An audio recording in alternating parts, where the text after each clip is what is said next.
Chorale number 5 on Wasserflüssen, Babylon.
Okay, now as usual, text and translation.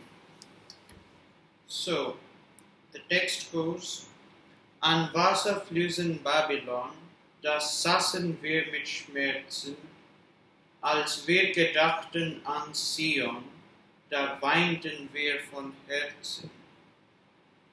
Wir hingen auf mit schwerem Mut, die Harfen und die Orgeln gut, an ihre Bäume der Weiden, die drinnen sind in ihrem Land, da mussten wir viel Schmach und Schand täglich von ihnen leiden. So, I have a translation here. My German's not that good, I have to rely on these every now and then. Here goes. So, by the waters of Babylon, there we sat in grief as we thought of Zion, Mount Zion, the mountain outside Jerusalem. There we wept from the depths of our hearts. We hung up with heavy emotions, our organs and good harps on the trees of their pastures that are within their lands. There we must endure much shame and humiliation at their hands daily. So, before continuing any further, let's just go through, as we always do, the melody and bass line, the relation between the two, and then I'll talk some specifics what I really like about this chorale. So, here we go. An Wasserflüssen Babylon, das saßen wir mit Schmerzen,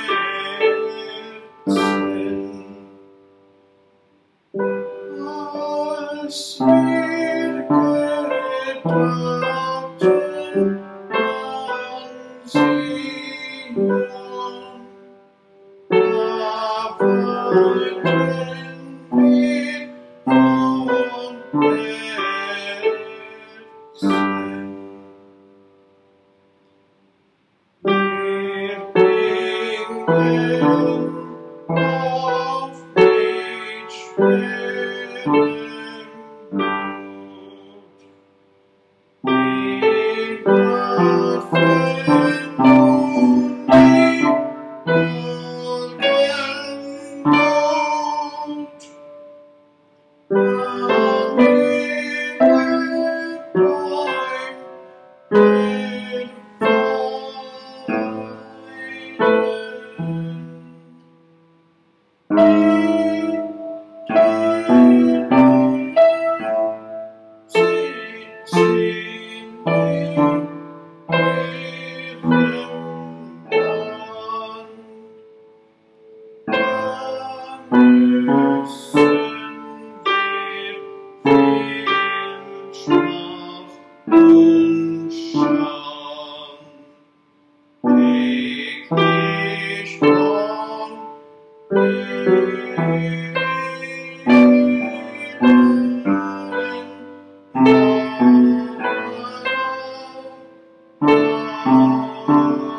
That's a long chorale. It's the longest one we've done yet. But if you listen through the harmonizations and also just the melody and bass line, you should be able to detect the typically Bachian flavor in it. Lots of contrary motion, lots of key changes. Actually, this one jumps around keys quite a lot, because the first phrase with the repeat entirely G major ends in a G major cadence. Then we head off again in G major, but then there's this tonicization of C major.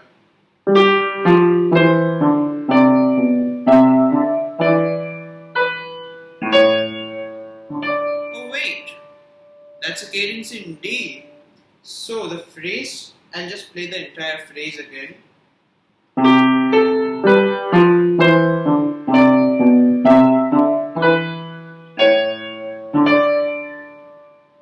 Ooh, that's nice, right? We start off with that tonicization of C major, which is the relative fourth of G major. So G, C. But then we cadence in D, which is the dominant of G major, because you can see D desperately wants to go back to G. That's something very nice over there. And then again we have this E minor cadence in the next phrase. We go to the minor mode, then we go to E minor, then again, and let me just look at the score.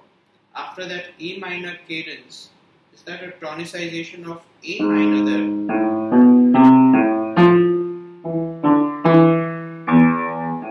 That's actually a modulation to A minor.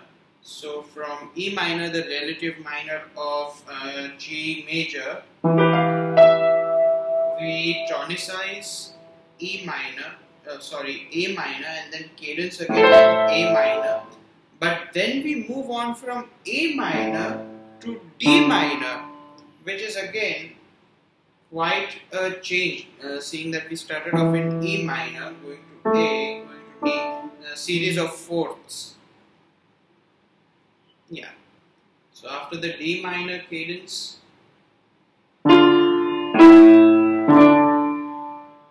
we start again back in G, and then the final cadence is back in the home key. So again, a lot of playing about with the keys, and let's count them. G major, then there was a tonicization of C major, we also had D major.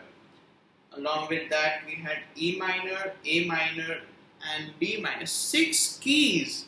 6 keys in 1, 2, 3, 4, 5, 6, 7, 8 4-bar phrases, not even 4-bar, some of these are 8 2-bar phrases. I mean, that's a lot. That's a lot of modulation, and just covers a lot of the harmonic landscape there.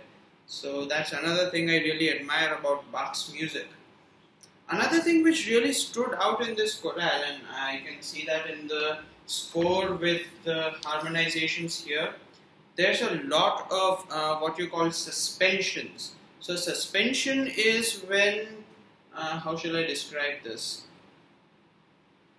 It's a sort of dissonance. It is a dissonance which is built rather well. So it does not start off as a dissonance, but then one of the voices moves such that it is in dissonance with another part, and then the other part, which is now dissonant, resolves downwards to form a consonant with the lower part. So an example here would be, just listen to this.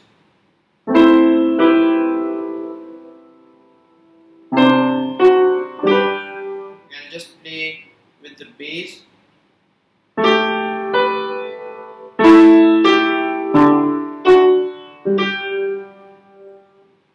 So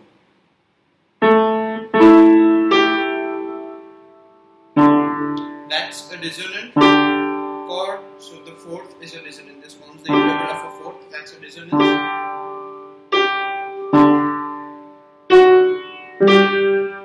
Resolves downwards to a consonance and then moves on.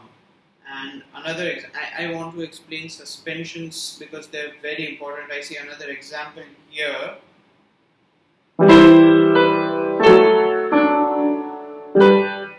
Yeah, that's a great example. I just play the two voices. It's in the alto and bass. Starts off with a consonant. Bass moves, forming a very sharp dissonance, a seventh. We don't like that, do we? So this voice moves down, and that's a consonant right there. So the way this is done is that if there wasn't a suspension, it would simply have been something like. But here we delay the arrival of the arrival of the consonants later on, and we suspend the upper note over the moving bass line as a dissonance.